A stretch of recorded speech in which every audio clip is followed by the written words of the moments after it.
Hello viewers, আসসালামু আলাইকুম। যে যেখান থেকে দেখছেন আশা করি সকলেই ভালো আছেন। আলহামদুলিল্লাহ, আপনাদের দোয়া এবং ভালোবাসায় আমরা অনেক অনেক ভালো আছি।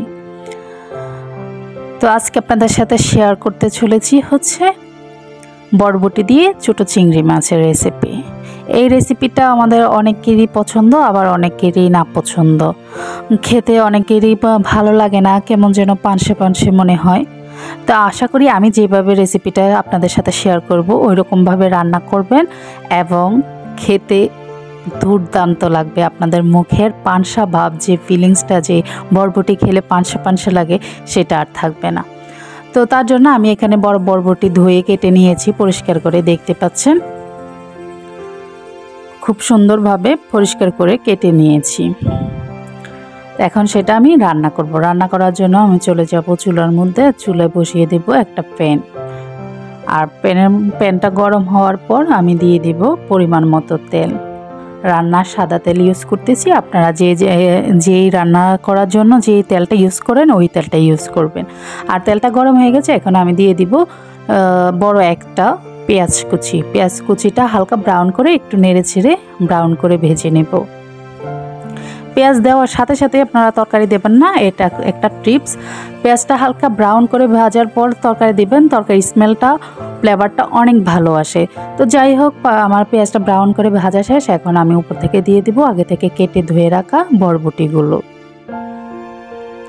এই যে বরবটি দিয়ে দিয়েছি। এখন দিয়ে দিব আমি যে চিংড়ি মাছ দিয়ে রান্না করবো। এই যে ছোট চিংড়ি মাছ, দেখেন চিংড়ি মাছের পেটের মধ্যে প্রচুর পরিমাণে ডিম, মানে কি পরিমাণে ডিম আমি বলতে পারবো না। এগুলা প্রচুর পরিমাণে ডিম, একটা চিংড়ি মাছ নাই যে এর পেটে ডিম নাই। তো চিংড়ি মাছগুলো আমি খুব সুন্দর করে কেটে ধুয়ে পরিষ্কার করে নিয়েছি। এই চিংড়িগুলো এখন দিয়ে দেব আমি।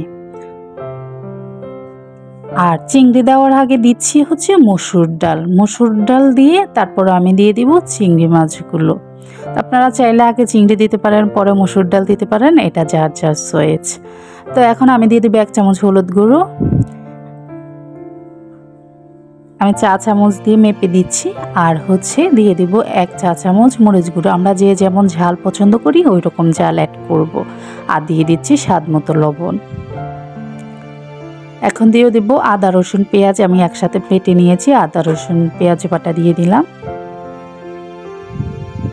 আমি দিয়ে এখন ঢেকে দিব। আমি এখন নাড়াচাড়া করব না, মশলা মিক্স করতে যাব না। তার আগে 4টা ফালি করে কাঁচামরিচ দিয়েছি। অবশ্যই জালটা বুঝে দিবেন, যে যেমন জাল খাই। আমি ফিরে আসলাম 5 মিনিট পর। আমি অবশ্যই মশলাটা দেওয়ার পর নাড়ি নাই, ঢেকে দিয়েছি। ঢাকার 5 মিনিট পর চলে আসছি। এখন আমি আলতো হাতে নেড়ে দিব। সবগুলো মশলা একসাথে সিমের সাথে মিক্স করে নিব। মশলা, সিম, তারপর গিয়ে চিংড়ি মাছ, মসুর ডাল, সবগুলো মশলা আমি সুন্দরভাবে একসাথে মিক্স করে নিব।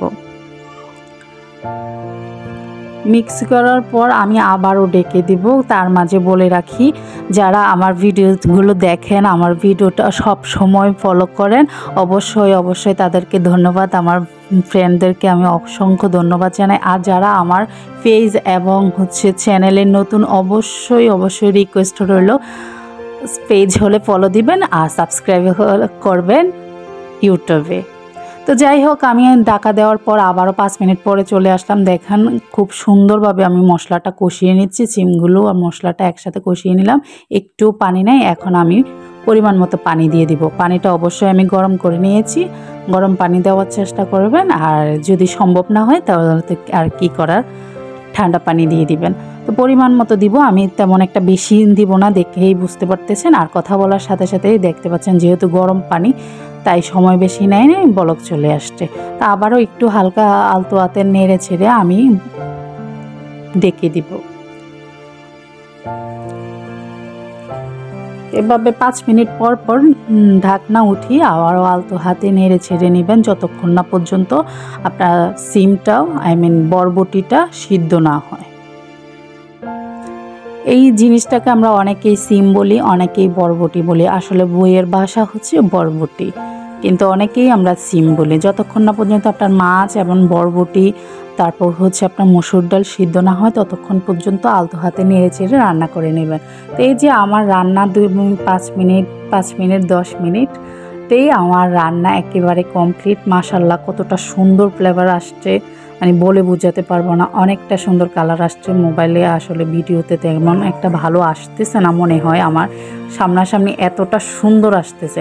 তো এখন যাই হোক লাস্ট পর্যায়ে আমি দিয়ে দিব হচ্ছে ধনেপাতা। ধনেপাতা দেওয়ার জন্য এগুলো আমাদের নিজের গাছের ধনেপাতা। তো আমি এখানে বিলেতি ধনেপাতা নিয়েছি। আপনারা কী নামে বিলেতি ধনেপাতাকে চিনেন অবশ্যই জানাবেন। আমরা তো বিলেতি ধনেপাতার নামেই চিনি। তো ধনেপাতা দিয়ে দিলাম, হালকা আলতো হাতে একটু নেড়ে দিব, আবারও 2 মিনিটের জন্য ঢেকে দিব। ঢেকে দেওয়ার পরে আমার রান্না শেষ। আবারও বলি, যারা ইউটিউব চ্যানেল থেকে দেখছেন, যারা নতুন আমার চ্যানেলে অবশ্যই সাবস্ক্রাইব করুন। যারা ফেসবুক পেজ থেকে দেখছেন অবশ্যই পেজটা ফলো দিয়ে রাখবেন। আর যারা আমার পুরাতন ফ্রেন্ডরা আছেন, সবসময় আমার ভিডিও দেখেন, আমার ভিডিও চ্যানেল এবং পেজের পাশে আছেন, তাদেরকে অসংখ্য ধন্যবাদ। একটা লাইক এবং একটা কমেন্ট অবশ্যই করবেন আর ভিডিওটা শেয়ার দিবেন।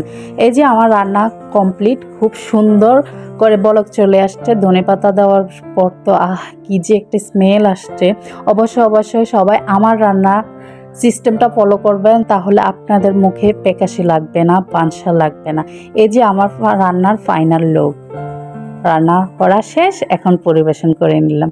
আশা করি আমার ভিডিওটা আপনাদের অনেক উপকারে আসবে, অনেক ভালো লেগেছে। অবশ্যই জানাবেন, কমেন্ট করে জানাতে ভুলবেন না আমার ভিডিওটা আপনাদের কাছে কেমন লেগেছে।